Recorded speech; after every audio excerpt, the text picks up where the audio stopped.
George Mallory, a British mountaineer, is one of the most enigmatic figures in the history of Everest exploration. His disappearance in 1924, alongside climbing partner Andrew Irvine, sparked one of the greatest mountaineering mysteries. Did they make it to the summit? Mount Everest has captured the imaginations of the many and the desire to conquer the highest mountain in the world, but it's not without tragedy.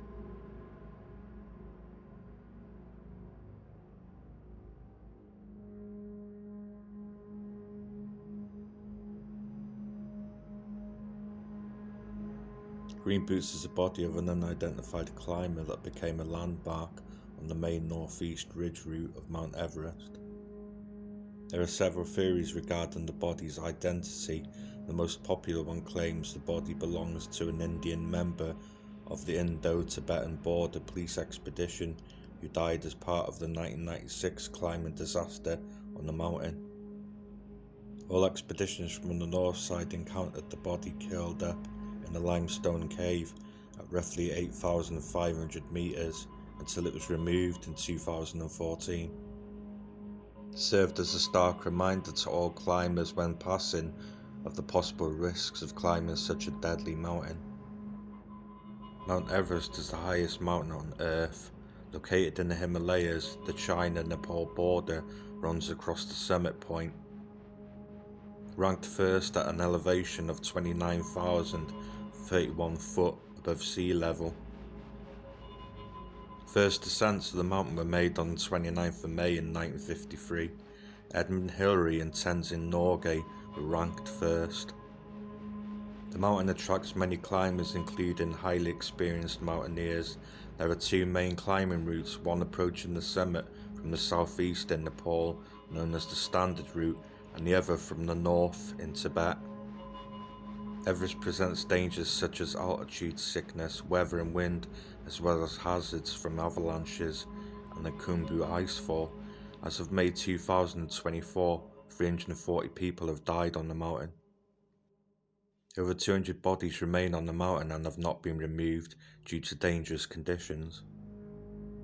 The death zone on Mount Everest is above 8,000 meters, 26,000 foot in height, but a lack of oxygen can be fatal. The death zone is a major cause of deaths for climbers attempting to reach the summit of Mount Everest.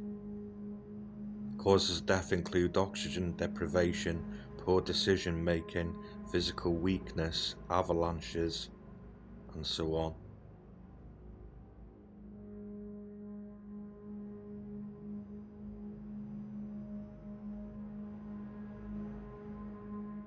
Francis Arsentiev was the first woman from the United States to reach the summit of Mount Everest without the aid of bottled oxygen. But then on May 22, 1998, she then died during the deadly descent. It is believed that her body still lies in a region unseen from the usual pathway. Climbers call her the Sleeping Beauty of Everest, as she looks like she's sleeping.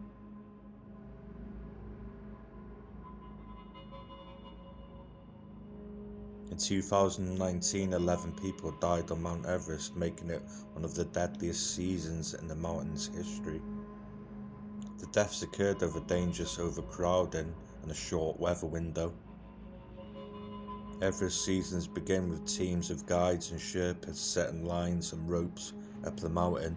The job was finished this year with a weather window on May 14th. The first summits began shortly after that, per Annette's records, and continued in a weather window through May 16th. During this period also saw the start of tragedy on the mountain as people started attempts. Irishman Seamus Lawless reached the peak on May 16th but experienced a fall on the descent. Between May 17th and 19th, the weather window was gone. Climbers were left sitting at camps waiting for the weather to clear up. Between May 22nd and May 24th, hundreds of climbers pushed their way to the top. On the 22nd of May, 2 climbers died descending the peak. On May 23rd, saw 3 more deaths during deadly descents. The 24th of May, 2 more people died, including an Irish climber.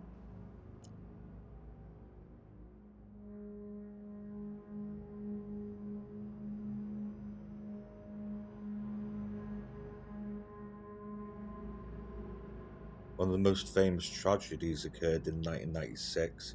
Everest expedition consisted of 8 clients and 3 guides: Rob Hall, Mike Groom and Andy Harris.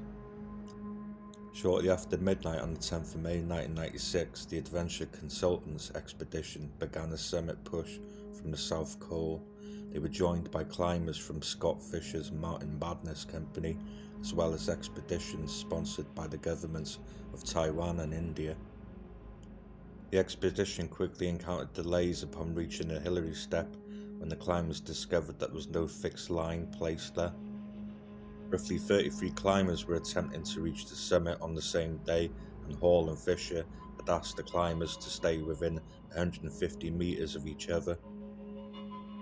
There were bottlenecks at the single fixed line at the Hillary Step. Many of the climbers had not reached the summit by 2 p.m. At 4:30 p.m. and then again at 4:41 p.m, base camp received radio calls from Hall stating that Hansen had depleted his oxygen and was not able to descend the Hillary Step without fresh supplies. At 4:45 a.m, Hall radioed base camp indicating that Harris had reached him in the night and had disappeared. Hall was not breathing bottled oxygen because his regulator was too choked by ice. By 9 a.m, Hall had fixed his oxygen mask but indicated that his frostbitten hands and feet were making it difficult to traverse the fixed ropes. Later in the afternoon, he radioed into base camp asking them to call his wife Jan Arnold on the satellite phone. During the last communication, he reassured her he was reasonably comfortable and told her to sleep well, my sweetheart. He died shortly after this call was made, and his body was found on the 23rd of May. In the 1999 New Zealand Bravery Awards, Hall was awarded the New Zealand Bravery Star for his actions trying to help his fellow climbers that night. Rob Hall is featured in the 2015 film Everest, which dramatises the 1996 Mount Everest disaster. Climbers on Mount Everest endure high-speed winds from the jet stream, leading to overcrowding and challenging conditions during the ascent. In 2024, this picture went viral. Every year, hundreds of climbers scale Mount Everest. However, this time they found themselves stuck in a traffic jam. One of the most common questions people ask about climbing Mount Everest is how much it costs. It can cost in the range from $33,000 to $200,000. The price depends on the type of expedition and the level of luxury and the guide company. In 2025, the Nepalese government increased the permit to climb to $15,000. Mount Everest is considered popular because it's the highest mountain on Earth, attracting many climbers seeking the challenge of reaching the summit. But I think the real challenge is climbing the mountain within them.